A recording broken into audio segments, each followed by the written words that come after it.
What's up, y'all? My name is Febo. I am the poet in residence at the Boys and Girls Club, and I'm very excited to be here.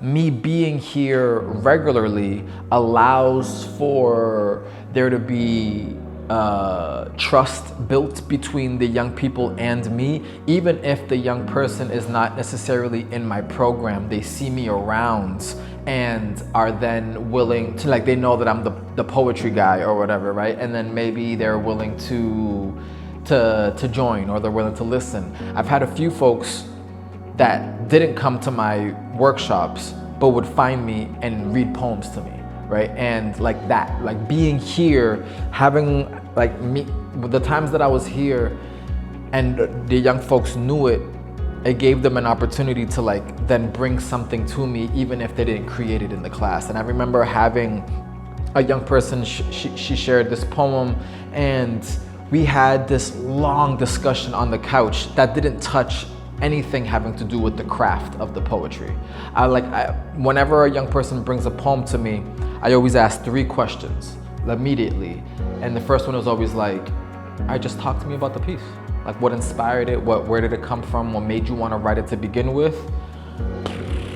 I didn't even have a chance to get to my other 2, which was like, the other 2 was like, if you had to summarize the poem in a sentence, what are you trying to say? And what do you want your audience to walk away with? We didn't get there because it was clearly like her writing that was clearly just like her trying to put what she's been thinking and feeling onto the page. At the end of the day, we're talking about poetry, but we're not, you know what I mean? We're talking about you and what really is going on. And so being here, I'm excited for the second round because I'm gonna be here a little bit more often, a little bit more consistent. And even on the days that I'm not physically here, I'm gonna be providing like online opportunities for folks to come in and check in with me about their poem, about this, that, and the other, life, liberty, the pursuit of happiness, whatever it is. So I'm excited about that. And what it does for the org is that it shows them that the arts in general, but specifically an art where folks are writing and sharing things out loud, is something that they should have. We're working towards building relationship and having a self, really like turning the mirror onto yourselves, like a lot of self-reflection, and we are capturing that self-reflection through writing, and we are empowering the young people through the performance, and we are creating community through that shared performance space. And the more that I'm here, the more that gets to happen fluidly. What we thought in theory that we felt like the arts would impact, it basically solidified things and saying, yes, this is a perfect way, a perfect avenue. Because we still do have talk therapy with our therapist here.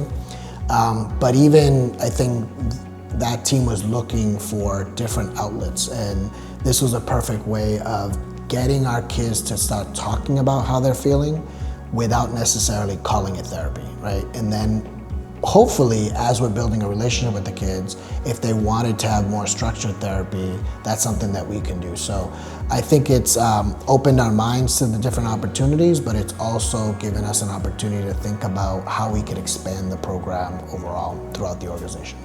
Like we would do poems and they would show me some visual art afterwards. I'm like, yes, all of this is connected. So I took a piece of art that I deeply love from my time working at the ICA. In this piece, this person is dragging on this thing that feels like burdens, feels like all of these things that maybe they put on themselves or other people put on them, these things. And so I reflected that back onto the young people. I'm like, what are some things that you feel like you are actively fighting against that have preconceived notions or pressures or this, that, and the other? And folks wrote. There was a great amount of writing, and then there was one kid that was like, nah, I don't really want to share. Like, all good, right? Like, this other person does want to share. Is it cool if we just, the three of us just get together and listen? Dope.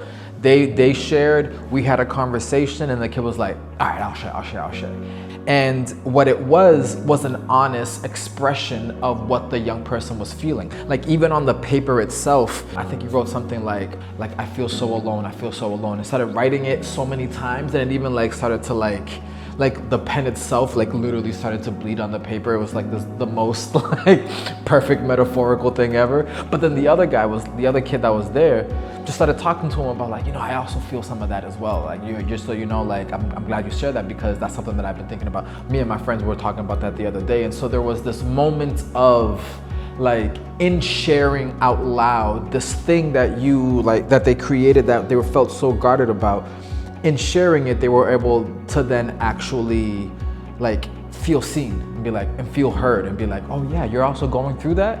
Like, oh cool, like I didn't know, right? And so this moment of connection, even if they're not sharing things out loud, the writing of it, the making of the art, it creates a place for whatever it is that they're thinking and feeling to exist and not be trapped and bottled up and then explode when they don't mean to. He uses a lot of our tools in terms of how we build relationships with our kids, and then we're relying on his skill set to really open up our kids to having those conversations. So I think what I love that I've seen is our team has been reinvigorated, because it's a different perspective to be able to tap into someone else that may not normally be on our team.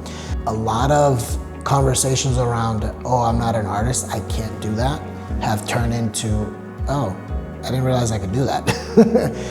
And so that's one of the things we hope to do with all the different platforms, right? When we're thinking about drawing, photography, salsa dancing, we want the kid that's coming in saying, there's no way that I can do it, I'm not capable of doing that, to turn their viewpoint and saying, I can do it.